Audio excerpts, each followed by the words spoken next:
Hello and welcome to Season 2 of Desire Dilemma, a podcast that amplifies immigrant voices in America. I'm Funmi Apantaku-Onayemi, your host. It has been suggested that adult children of immigrants are estranged from their parents due to identity crisis. On the one hand, they are born Americans. On the other hand, they are children of immigrants who came to America to better their lives. In search of improving their lives, parents sacrifice their culture for the American dream. Unfortunately, their children who are born in America feel the pull of two cultures. At home, they adhere to their parents' culture. Outside of their homes, they are expected to be fully Americans. Stella Koiki is a professor and a fitness trainer in New York. Although she was born in America, she shed some light on how she had stayed grounded and have had the ability to blend a Nigerian heritage with her American homeland. Hello, Stella Koiki. How are you? I'm doing well. How are you? Fine, thank you. It's beautiful in Chicago, and I'm afraid to come to your part of the world because of all what is going on, hurricane, rain, and all of those stuff. There was a storm, but it passed pretty quickly. Oh, thank goodness. Mm-hmm. Well, this is where you were born anyway, the state of New York. Mm-hmm. So tell me about that. So you were born in the state of New York, and take us through that, especially going to school and your experiences. Yeah, so I was born in Brooklyn, New York, and lived there until the 7th grade. Well, we moved to Long Island before I started 7th grade. I went to public school my entire life. My junior high, I had gotten into a gifted and talented school for junior high, but I was only able to be there for 1 year because then my parents moved us to Long Island, which was for our benefit because both my parents still worked in Brooklyn at the time. And then I went to a public school for high school, which was a really great experience. And then for college, I went out of state to Philadelphia, but then ended up coming back to New York for my master's. And I've been back in New York ever since then. So you were born by immigrant parents. Did you at any time realize or felt any differently being in school? No, I didn't. The main thing for me going to school was wanting to be the best, academically and my friends, I guess, and like just wanting to excel. So I never really thought about that. It could have been me being young or me never being put in a situation where that mattered. But no, I never felt like I was a child of immigrant parents when I was going to school because I was never treated any differently or made aware of being treated any differently, I guess, when I was in school. There's this new notion, I shouldn't say new, there's this notion that adult children of immigrant parents are now struggling with identity. In the case when you think of the fact that your parents are from another country and you were born here, you didn't know anything about their culture, but they now come with that culture and they kind of try to impose that upon you. I'm not saying you in particular. Did you ever feel that, or how do you feel about just the identity crisis that people talk about now? I did grow up culturally Nigerian, so it wasn't so I knew from a very young age that I was Nigerian and my parents were, in the way that we had to greet adults, in the level of respect that was to be shown to not only our parents, but to older cousins and older siblings. The food that I grew up eating was very different. The church I went to. So it's I knew that, or I grew up culturally very different than my peers, I guess, which I'm very thankful for till this day. But in terms of identity crisis, it's I was always aware of who I was and who my parents were, and that I wasn't just an American. So it was, and never growing up as an adult, it was never this, who am I, or my parents are very different. I knew my parents were different than other parents because my friends didn't eat the food I ate. And at least at my school, because like I did grow up with, Nigerian friends, from my church and just some people in the neighborhood. But like my friends at school, like I know they weren't eating the stuff I was eating, and stuff like that. But then my parents did a really good job at getting us to eat, American food and stuff. So it wasn't like I ever felt like I was missing out, although I preferred Nigerian food growing up. But yeah, culturally, I was raised as a Nigerian. I just happened to live in America while they were doing that. Have you heard of this though? Have you heard from your friends about how they feel? No, not really, because it's like I have a very, I guess, diverse group of friends, and I don't, and a lot of them are parents weren't born here, but I guess it's just, I don't know if it's like we've never really gotten into the conversation of it, or I just never, that was never a thing that I guess would be enough to differentiate us or be enough to stand in the way of our friendship, or I guess it just was never a point of conversation, I guess, just about it. But a lot of my friends are first generation, like Americans, like born here, and parents were not. Normally, you've been here. I mean, you were born here. So, have you ever thought of going to Nigeria? The thought has crossed my mind, but it was always like I'm good. Like I guess I don't feel the need to go, which is a very different feeling that my siblings have. They like my brother just came back from being in Nigeria. My older sister and my little sister are both very eager to go. I've never felt that same pull or that same like I need to go to where my parents were, born, where they were raised, like the country that they lived in for most of their life. I've never felt that pull. Given my last living grandparent, she's there, and I don't know if she's going to be making the flight back over to, America anytime soon. So there is reason to go. I've just never felt this urge to go. Are you in any way curious about the country? I guess, like, yes, I do have curiosities about it, and just because, like, my parents, like, they grew up well, in terms of, like, they weren't miserable growing up. And yes, they did leave the country to come to America, obviously just for better opportunities. But I do have curiosities about it, but I feel like my parents did a good job with culturally raising us, and just, I don't feel like I would be an American in Nigeria. I feel like apart from not being able to speak the language fluently, I feel like I'd be a Nigerian in Nigeria, but that still doesn't make me like have the urge to go. Okay, so now let's talk the talk, okay? Mm-hmm. As you know, as a Nigerian parent, my wish is to discuss the whole idea of dating. Mm-hmm. So let's go there. Okay. Knowing that your parents are from Nigeria, mm-hmm. I'm not sure, but I'm kind of, I would imagine that they wish that maybe you date Nigerians or Africans or whoever. 100%. Like that was like, I know that that's what would be the preference, what they would prefer. I just think that I just knew from a very young age that like when you get married, it's not just you and that person. Families are integrating with each other. And that kind of integration between two Nigerian families would be, I wouldn't say be seamless, but it could be a lot easier than another culture that you want to assimilate and stuff like that.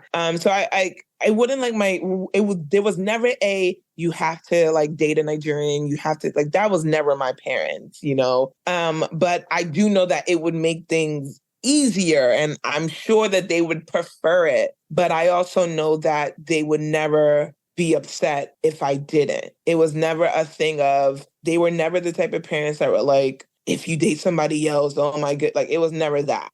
Like they were especially now, my parents are like, Stella, please just get married to somebody.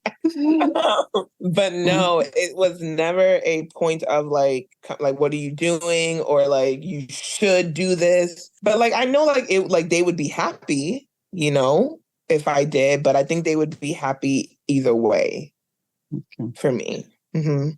Another thing about immigrant parents, we love, love, love for our kids to do very, very well.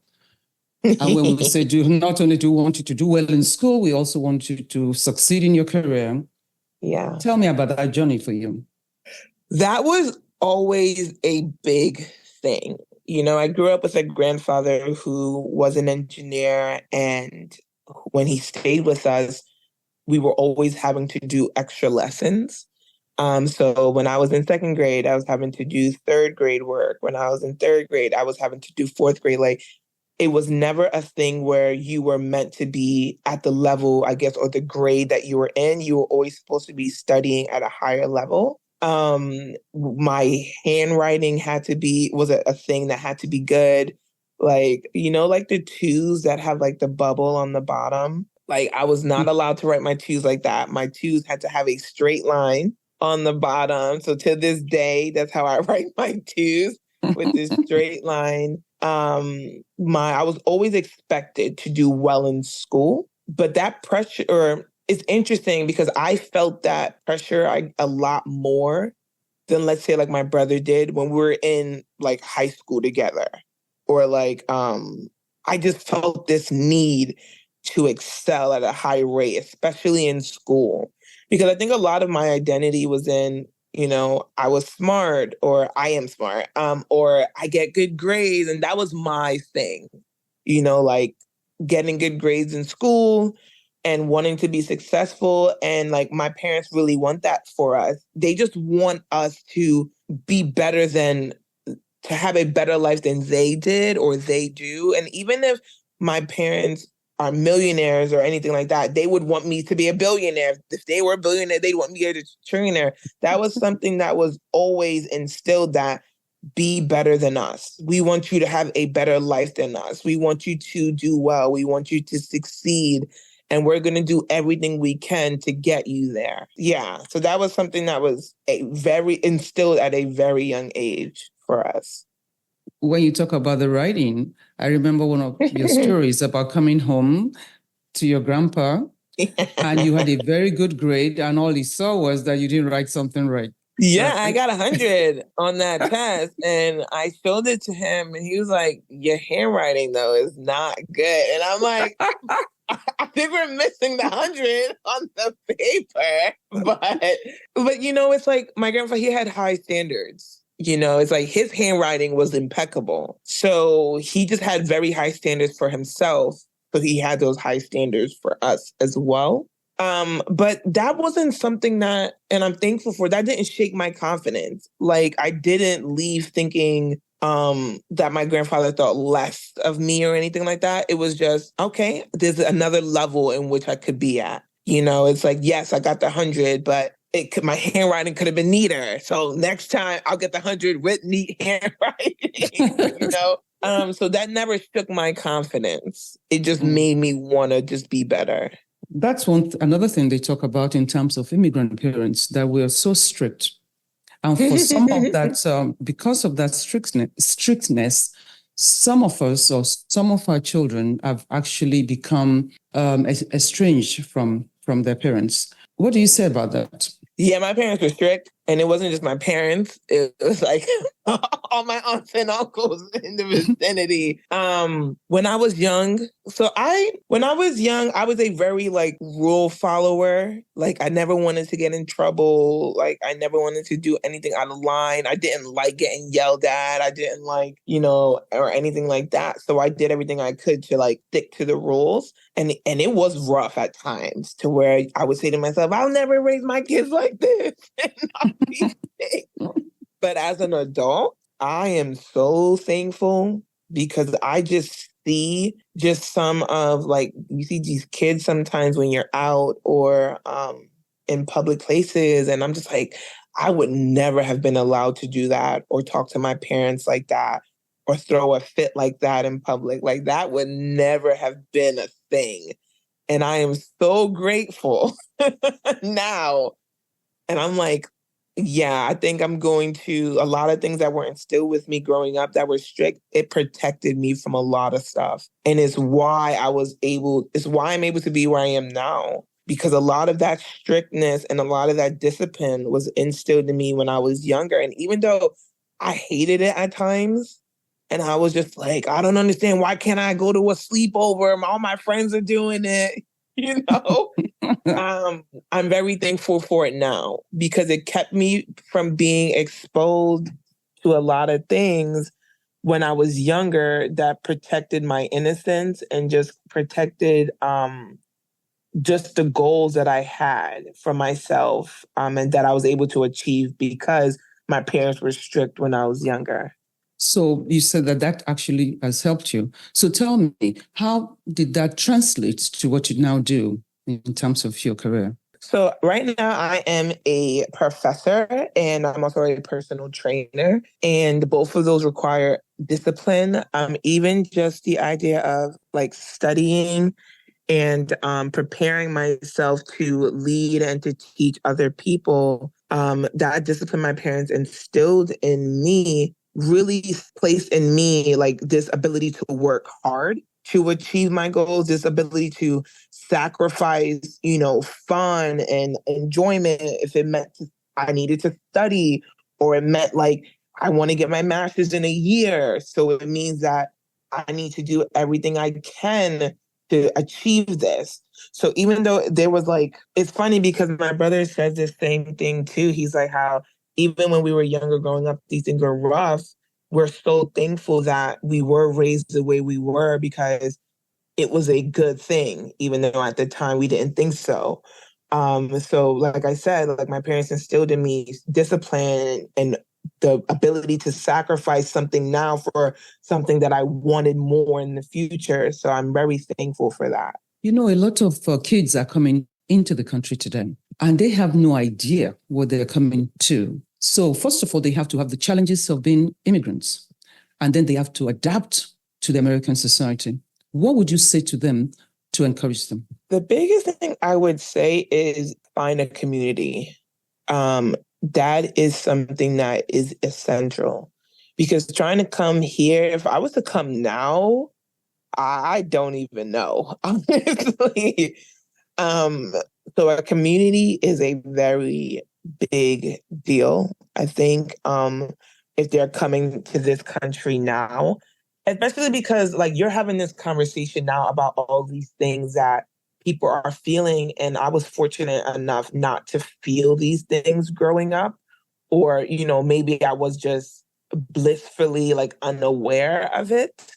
So it allowed me to live, I guess, unencumbered growing up as a Nigerian child. But I would say like a community is a big deal. Like they need to get connected to people who have been here, who can give like them advice, who can point them in the right direction, because that's important. Because you can't come here and try to do this. Well, it's not that you can't, but it would just be a much better experience if you can come here and do this life with somebody else, or if you have somebody else who you can turn to or rely on whenever you need help with anything, or just to have a friend. So I think that's very important. Getting connected into a community. So that's for the children. What would you say to the parents in terms of how to maybe raise their kids? I wouldn't want my parents to change. So I would say raise your kids as you were raised. Obviously, like my parents, there were things that they adjusted to. Like growing up, like I was never grounded. Like that was the things like my friends experienced, right? Like you're grounded, you can't go outside. So like I never experienced that. Like that's a very like American thing, it feels like. But I was disciplined when I did something wrong. My parents, they spoke with me like time out or whatever it is. And I knew not to do this again, So yes, they're coming in and things may be a little bit different, but I think that the the core of their raising, I think how my parents were raised, yeah, it might have been tough, but I'm very thankful for how they raised me. And I wouldn't have wanted my parents to try to adapt to quote unquote American style raising just because they were here. Because I think that there was so much benefit in how they raised us. So I wouldn't say come here and then just try to be like, stick to like the American culture of what you see like other people on TV or whatever doing. But I will say, yeah, there might be some areas in which you may need to be more flexible. But I think the core of it, I wouldn't ask them to change. Wow. I didn't expect that. I was expecting you to say, they should not do that to us. They should let us eat hamburgers all the time. And okay, but you know what? I really appreciate you coming on. And I thank you for your time and for your honesty, actually. And I'm hoping, though, that very, very soon you come with me to Nigeria. How is that? If you're taking me, I may, okay. Because you and I are very similar. Yeah, so true. I think I would go with you. But it would need to be if I say I need to go, that flight needs to be ready immediately. So you won't have to change your mind, right? Yeah. So I just need to know that the flight is ready when I'm ready to go, even if it's the next day. Thank you so much, Stella. Thank you so much for having me on the call. I appreciate it. Of course. And I love you. I love you too, Auntie. Just in case no one knew, this is my aunt. Well, that's a disclosure, right? To our audience, thank you for listening to our podcast on immigrants' desires to come to America and their dilemmas while staying in America. We hope this episode has been helpful and informative. Remember, adapting to a new culture can be difficult. With the right guidance and support, it is possible.